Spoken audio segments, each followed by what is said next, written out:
Hi friends, ఎలా ఉన్నారు అందరూ? ఈరోజు మీకు చూపించబోయే recipe Andhra style veg pulao. ఆహా, ఈ పలావ్ టేస్ట్ ఉంటుంది. అటు మసాలా ఎక్కువ అవ్వదు, ఇటు తక్కువ అవ్వదు. తినే కొద్దీ ఇంకా ఇంకా ఇంకా తినాలనిపిస్తుంది. అంత టేస్టీగా ఉంటుంది, చాలా బాగుంటుందండి. ఇందులో మనం వేసే వెజిటబుల్స్ కానీ కుకింగ్ చేసే ప్రాసెస్ కానీ మొత్తం కూడా డిఫరెంట్గా ఉంటుంది. మీరు మాత్రం ఈ వీడియో చూసిన తర్వాత ఈరోజు నేను మీకు చేసిన వెజ్ పలావ్ ఏదైతే ఉందో మీరు కూడా చేసుకుని మీకు ఏ విధంగా వచ్చింది అనేది కామెంట్ సెక్షన్లో చెప్పడం మాత్రం మర్చిపోవద్దు. నేను మీ ప్రతి కామెంట్ కూడా చూస్తాను. మీరు అలా కామెంట్ చేసి బిర్యానీ బాగా వచ్చింది అని చెప్పారంటే నాకు దానికి మించిన హ్యాపీనెస్ ఉండదండి.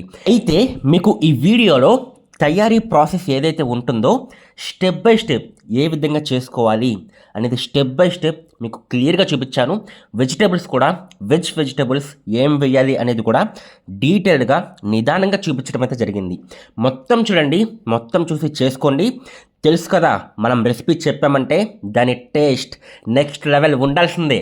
ఇంకా లేట్ చేయకుండా పదండి మొదలెట్టేద్దాం. ముందుగా దీనికి ఫస్ట్ స్టెప్, సెగ అనేది మీడియం ఫ్లేమ్లో పెట్టుకోండి. హై సెగ పెట్టొద్దు, లో ఫ్లేమ్ కూడా పెట్టొద్దు. మీడియంలో పెట్టుకుని లాస్ట్ వరకు కూడా మీడియంలోనే అవ్వాలి.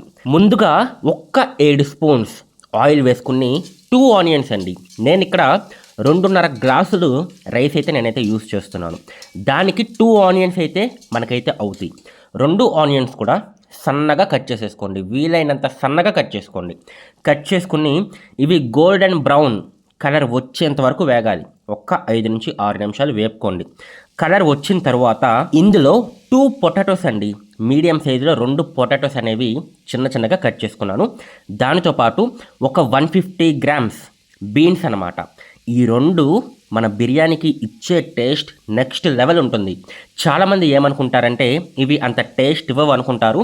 కుకింగ్ ప్రాసెస్ అండి అందులోనే ఉంటుంది, ఏ విధంగా మనం వండుతున్నాము అనే దాంట్లోనే ఉంటుంది. చూడండి, ఇక్కడ నేను మిర్చి వేశాను, 4 నుంచి 5 మిర్చి వేశాను. ఇవి వేపితే మనకి సప్పగా ఉంటుంది, అంత టేస్ట్ రాదు. అందుకని కొద్దిగా పసుపు వేశాను, 1/2 స్పూన్, అలాగే 1/2 స్పూన్ సాల్ట్ వేశాను. వేసేసి అన్నీ కూడా బాగా కలిపేద్దాం. కలిపేసి 3 నుంచి 4 నిమిషాలు ఇలాగే ఉడకనిద్దామండి. ఇక్కడ ఒక చిన్న టిప్ ఏంటంటే, ఇది ప్రతి ఒక్కళ్ళు గుర్తుపెట్టుకోండి. ఇక్కడ మనం పొటాటోస్ వేసాం కదా, ఈ పొటాటో అనేది అంత ఈజీగా ఉడకదన్నమాట. మీరు ఊరికే 5 నిమిషాలు అలా ఉడికిచ్చేసి మీరు నీళ్లు పోసేసి బిర్యానీ వండితే అంత రుచి రాదు. అసలు దీని టేస్ట్ నేను ఇంతవరకు చెప్పాను కదా, ఆ టేస్ట్ రావాలంటే మనకి ఈ బంగాళదుంప ఏదైతే ఉందో బాగా ఉడకాలి. అంత ఈజీగా ఉడకదండి బంగాళదుంప అనేది. ఫస్ట్ నేను ఆయిల్ వేసాను కదా, ఈ ఆయిల్లోనే 3 నిమిషాలు ఉడికిస్తున్నాను. చూడండి, 3 నుంచి 4 నిమిషాలు ఉడికిచ్చాను. ఉడికిచ్చిన తర్వాత తీసి ఒకసారి మొత్తం కూడా కలుపుకుంటున్నాను. ఇలా ఎందుకు కలుపుతున్నానంటే, నార్మల్గా ఉడికిచ్చేస్తే ఏమవుతుందంటే కింద అడుగు అంటుతుంది అన్నమాట. అలా అడుగు అనేది అంటకూడదు, మాడిపోతుంది. అందుకనే ఇలా మధ్య మధ్యలో తిప్పుతున్నాను. ఫస్ట్ ఆయిల్తో 3 నిమిషాలు ఉడికిచ్చాం కదా, ఇప్పుడు 1 గ్లాసుడు వాటర్ అయితే పోసాను. పోసేసి మళ్ళీ ఉడికించాలి. 1 గ్లాసుడు వాటర్ పోసి 5 నిమిషాలు బాగా ఉడికిద్దాం.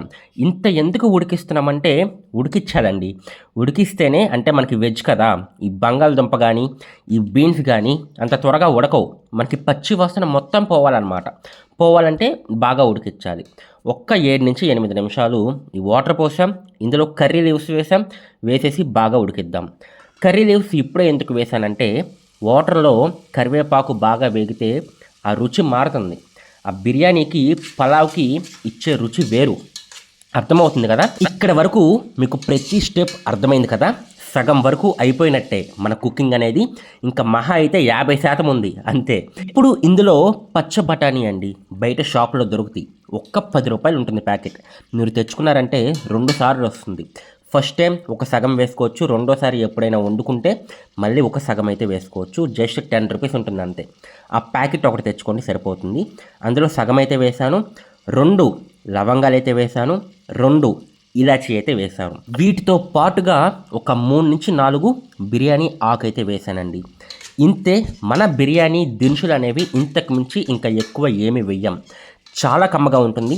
ఇది మీరు రెస్టారెంట్లో ఎప్పుడన్నా వెజ్ బిర్యానీ తినే ఉంటారు కదా, దానికన్నా చాలా బాగుంటుంది. మీరు కూడా చేసుకుని మీరే చెప్తారు కదా కామెంట్ సెక్షన్లో. నేను వెయిట్ చేస్తాను ఎంతమంది కామెంట్స్ చేస్తారనేది. ఇప్పుడు ఇందులో పుదీనా, ఒక గుప్పెడు పుదీనా అయితే వేసాను. వీటితో పాటుగా మిల్ మేకర్ అండి, ఇది కూడా బయట మీకు షాప్లో దొరుకుతుంది తెలిసిందే. మిల్ మేకర్ కూడా చాలా బాగుంటుంది వెజ్ పలావ్లో. ఒక గ్లాసుడు మిల్ మేకర్ అనేది తీసుకుని ఒక గిన్నెలో వేసి ఆ గిన్నెలో వాటర్తో కడిగి బాగా మంచినీళ్ళు పోసి ఆ గిన్నెలోనే ఒక్క 10 నిమిషాలు మిల్ మేకర్ని అలా నానబెడితే ఉబ్బుతాయి అన్నమాట మిల్ మేకర్. ఆ ఉబ్బిన మిల్ మేకర్ ఏవైతే ఉన్నాయో మనం ఇందులో అయితే వేసుకున్నాం. ఇప్పుడు ఇందులో మసాలా అయితే వేసుకుందాం.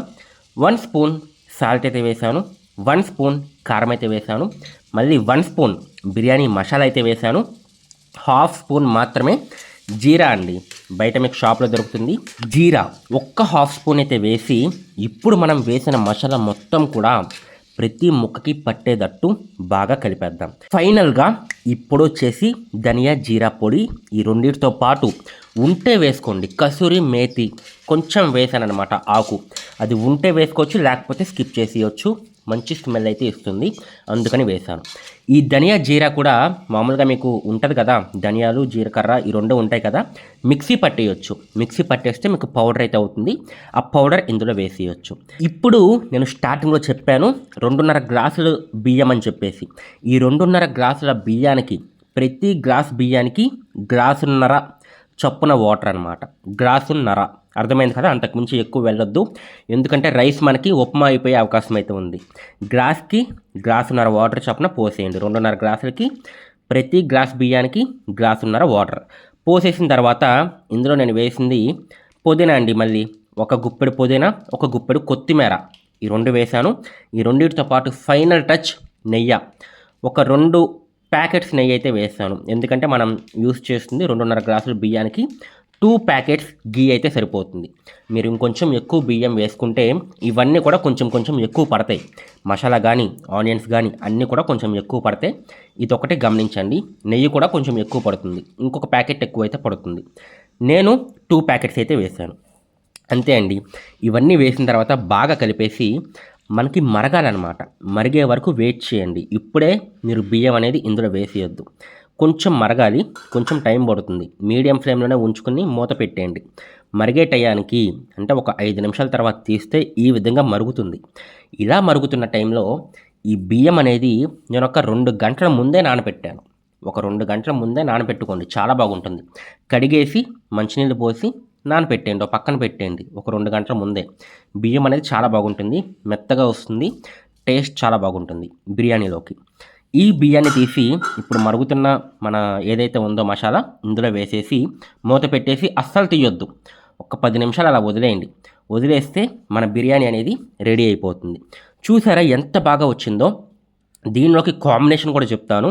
చికెన్ కర్రీ కానీ మటన్ కర్రీ అయితే అసలు చెప్పక్కర్లేదు. Veg pulao mutton curry next level combination, అదిరిపోతుంది. లేదు మీరు ఓన్లీ వెజ్ తినే వాళ్ళైతే దీంట్లోకి కుర్మా చేసుకోవచ్చు, పెరుగు చట్నీ చేసుకోవచ్చు, ఉత్తగా కూడా చాలా బాగుంటుంది. ఎందుకంటే మనం వెజిటేబుల్స్ వేసాం కాబట్టి. ఏంటి మరి ఎలా అనిపించింది? నచ్చిందా? నచ్చితే కనుక లైక్ చేయండి, ఛానల్కి సబ్స్క్రైబ్ చేసుకోండి. నెక్స్ట్ వీడియోలో ఏం రెసిపీ చేయమంటారు అనేది కూడా కామెంట్ సెక్షన్లో కామెంట్ చేయండి. ఓకే, మరి నెక్స్ట్ వీడియో కలుసుకుందాం. Bye bye.